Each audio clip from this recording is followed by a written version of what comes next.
ఇంత పొద్దున్నే లేచి ఏం చేయాలి? అరే అబ్బా!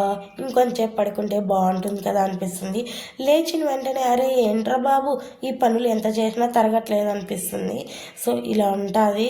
లేస్తే ఒక బాధ, లేకపోతే ఒక బాధ. ఇక్కడ రాను రాను చలి అనేది పెరిగిపోతుందండి విపరీతంగా.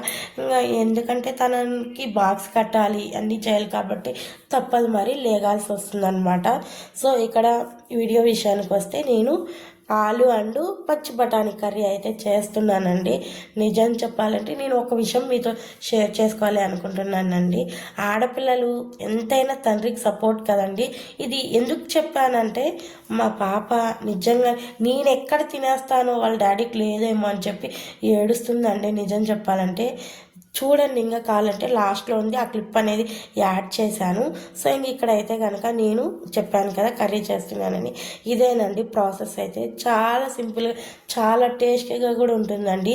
ఇన్ని రోజులు ఈ కర్రీ తెలియక ఇన్ని రోజులు ఈ విధంగా బాధపడ్డాను అనిపిస్తుంది. నేను ఒకప్పుడు ఎలా అంటే చింతపండు నానబెట్టి వేసేదాన్ని అనమాట. ఇప్పుడు అలా కాకుండా జస్ట్ ఇవి మాత్రమే చూస్తున్నారు కదా, ప్రాసెస్ అయితే ఇదే అనమాట. సో కర్రీ చపాతీలోకి అయితే సూపర్ కాంబినేషన్ అనమాట ఈ రెండు కూడా. ఈ curry and chapati and rice lake కూడా సెట్ అయిపోతుంది. 2 పూటలకు అయ్యేట్టుగా చేశాను అనమాట. టైం లేనప్పుడు రైస్ అండ్ టిఫిన్ లేక్ 2 ఒకే కర్రీని సెట్ చేసేస్తూ ఉంటాను. మరి అట్లా ఉంటుంది. మరి మనతోటి ఏం చేద్దాం. ఇంకా తర్వాతకి చపాతీ అన్నీ రెడీ అయిపోయాయి అనమాట. లేటుగా లేస్తే చాలా తొందరగా అవుతాయి పనులు కూడా నాకు. ఇక్కడ చూడండి మా పాప ఎలా ఏడుస్తుందో.